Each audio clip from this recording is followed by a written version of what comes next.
Here it is, folks. Cup semifinal action from Avaya Stadium in San Jose. The inaugural Silicon Valley Sevens.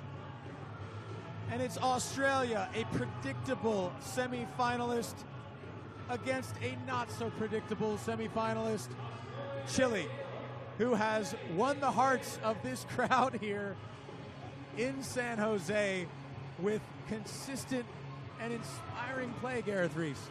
No question, Australia, for me, the team in the best form so far, but Chile with the best story. Will they have enough gas in the tank? Can the emotion lift them to another level? Because their bench is not quite as deep as Australia. They've been awesome, and their leaders have been stepping up at every occasion. Can they do it again here in the Cup semifinal? So Chile elects to go deep with the kickoff. That is a diversion from what we've seen throughout the weekend for them. Normally the target is the number 1, Felipe Brangier, on their kicks, but they're going to play defense instead. And through the tackle of Oros, and there is Torrealba. He gets on the horse, but not enough juice to take down number 3. That is Sam Myers, and Myers looks like maybe that is the international sign for a hammy tweak.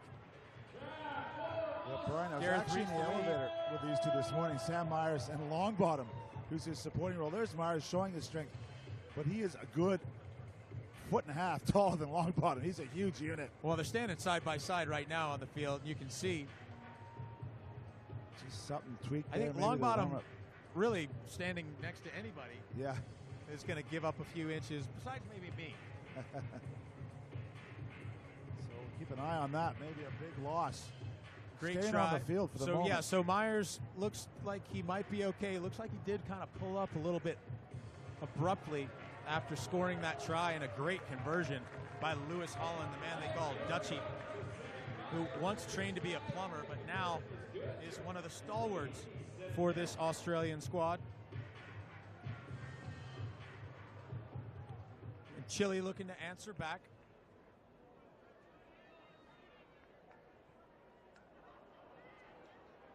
That's a missed kick by Holland from the restart, and so a free kick to Chile, number 10. Francisco Ros with the blue headgear gives the ball up, looks like to Torrealba, wearing the number 4, little scrum half. And it's a really direct approach by Ignacio Silva, the man they call Nacho. Ros looking to trap a defender. And Boyd Killingworth makes the tackle, but a penalty against Australia. And that is number 2, Pedro Vershai. Penalty again against Australia, not getting back. Yep, offsides, not 10, says the referee. So take a look at these options here. You got a kick to touch, and that looks like what Torrealba's going to do. And Brian, a bit of a comical moment for us to just about a half an hour ago when Coach Andy Friend, the head coach of the Australian team, came into our broadcast booth and was to bring home how surprising it is that Chile are in this semifinal, saying kind of, hey, you guys got any tape? You got any film on Chile? Like literally has no book on them and really doesn't know their tendencies. So maybe an advantage there. Yeah, and he said he can't find any tape on Chile. Nobody's got any tape on Chile because no one's ever had to have any tape on Chile in a semifinal. Torrealba gets the ball back, a nice set piece. And there is Brangier. Looks to skin the defense of Australia. It's 2-on-1. Oh, can't get into the hand of the try scorer, DeVitz. And that is an opportunity gone begging. Chile surely would have scored that try. All the neutrals groaning there. They wanted to see it. And watch this play, and Brangier almost gets around Killingworth. And Fernandez throws the ball to DeVitz, but he kind of short arms it. So Australia line out. Australian player held up in a maul, and Chile driving it. Well, Chile's got to hope this ball doesn't come out because 5 of them are in there. It's now gone to ground, so they have to release. Scatter. And that is Boyd Killingworth, and this is the little man with the big jets. Maurice Longbottom. Get used to the name. You have not seen the last of this diminutive player from Australia. He is something special. Made his international debut in the Oktoberfest Sevens at the end of September in Munich, and was one of the biggest revelations for Coach Andy Friend in some time, and this is why. Well, the stadium announcer said giddy up indeed, but he also had the presence of mind to come off his right foot. So composed. And he's not just a finisher, he's a complete sevens player. He's put in some key tackles for the Australian cause, and I think you're right, he's one that we're going to see a lot of in the coming months, maybe even up the road at the World Cup of Sevens. So Lewis Holland trying to add the extras, instead pushes the ball across the front of the post, and it remains 12-0 in favor of Australia, but Chile has shown that they can move the ball into Australian territory, and they got really close to scoring a try, and they'll rue the missed opportunity there. But Fernandez goes up, gets the ball, and it's the captain, Felipe Brangier, celebrating his 29th birthday today. Wins the penalty for Chile, and so Torrealba will look to gain some territory. Give this ball a poke downfield. Does well. It's about. Got to say, Brian, that the refereeing crew has been actually relatively good here. They've been very consistent.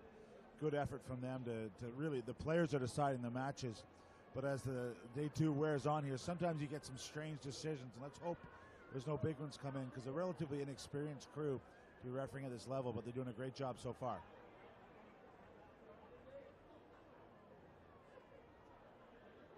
So, ball thrown to the front, just to the 5-meter line to Ignacio Silva. A nice move that works out for Chile. Up comes the Australian defense. The line speed we've talked about before, and that is DeWitt. He scored a bunch of tries in this tournament so far. Great clean out there. The commitment by the captain, Brangier. And there is Torrealba. He'll go quickly. Tries to use the man on the side. A big hit by number 4. That's Lewis Holland, and tries to break Torrealba in half.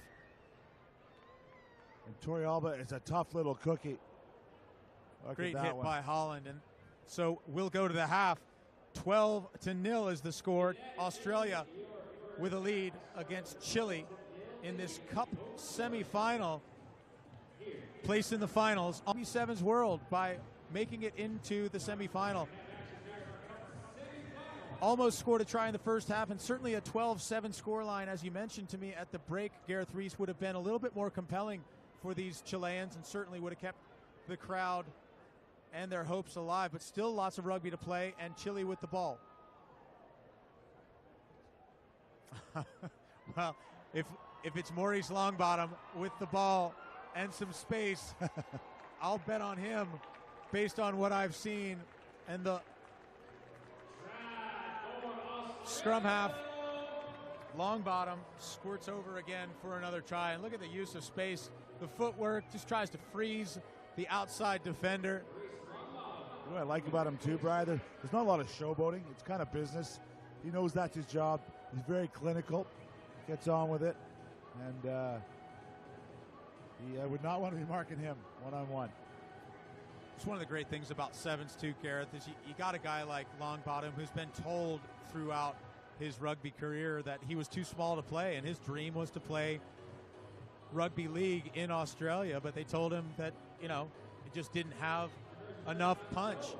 And he finds this game of rugby sevens, and he is a perfect fit, because you don't need to be huge in this game. What you need to do is be able to tackle. We've seen that in previous games. He can certainly put the shoulders in and make the important tackles, and he's a slippery customer. Yeah, I agree. And one of the great attributes about rugby in general, that there's always a way to get it done. Your body type, especially for kids. You need different body types, you need different skill sets. Very inclusive game. So the whistle there goes against Longbottom, not rolling away from the tackled player. And now a break by Metuase. Metuase, that's Westcott in the game now. And Ignacio Silva tries to punish an Australian tackler. Punches the ball forward. And out it goes. To Brangier. He'll try to pin one and set free DeVitz. Dangerous DeVitz on the corner. But gets thrown into touch unceremoniously from Killingworth, who ends that Chilean expanse with punctuation. I don't know if there's a player with quicker feet in this competition than DeVitz.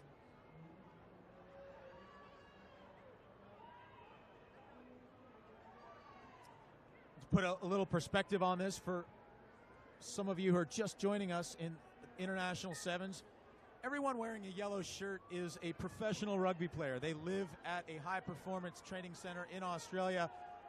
And everyone you see that's wearing a red shirt is either a student or has some other career. And just checking in this game is Martin Vershai, wearing the number 3, who owns a Peruvian-Japanese fusion restaurant that specializes in its delicacy, which is octopus.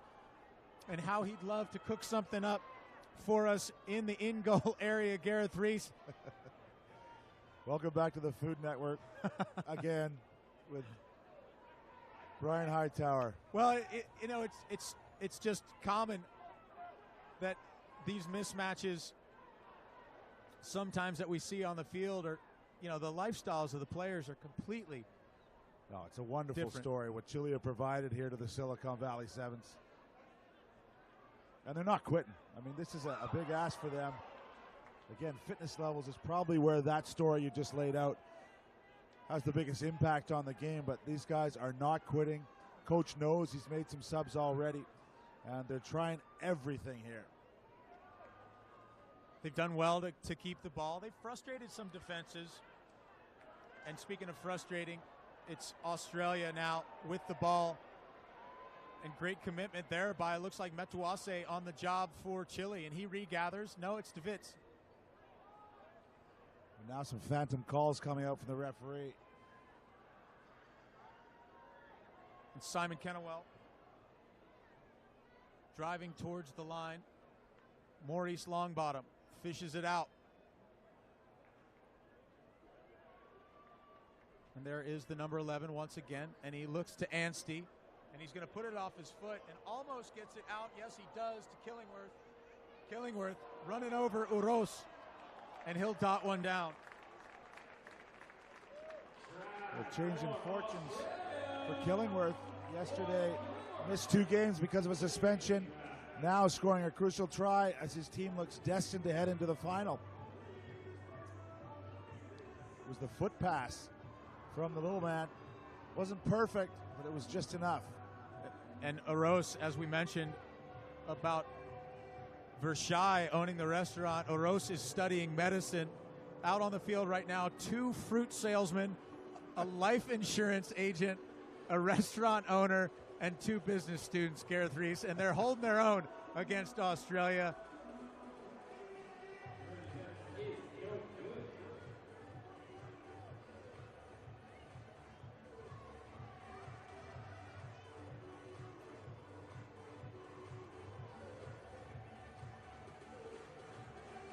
Minute and some change left for Australia. And look, let's talk about Australia for a minute. They've had some great success in the last month or so. They won their own Central Coast Sevens. They won in Munich at the Oktoberfest Sevens. They look to have claimed a spot in the Cup final of this tournament as well. And they dispatched Fiji pretty handily yesterday by a score of 29-7. I think they're benefiting from having played together so much. It's a real comfort. And in this game, because the result is pretty much... but wouldn't it be great for the crowd if Chile could find a way over the line, but the pass is errant. I was going to say, because this game's in control, a lot of players are getting rested, except for this man. There's no rest for Maurice Longbottom. He knows one speed. That is full tilt and he'll go in for another Australian try.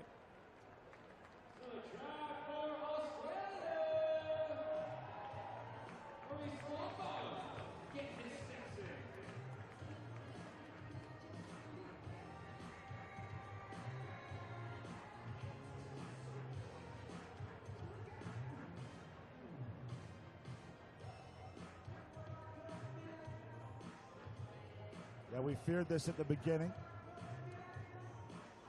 And in typical Aussie fashion, they've been very clinical here. Yeah, so composed. And the skills. Before the Rio Games, I talked to Andy Friend, and I remember one of the things he told me was that it's the simple things they need to work on. Just what is the direction of your running lines? The little skills, not the big skills. And they've really worked on them. And it makes it look sometimes like the game is easy for them, that things are just falling into place. And it's because, you know, they do spend a lot of time together. Well, all Cinderella stories end at some point, and Chile does not make it to the ball. But I tell you what, they've won the hearts of this crowd.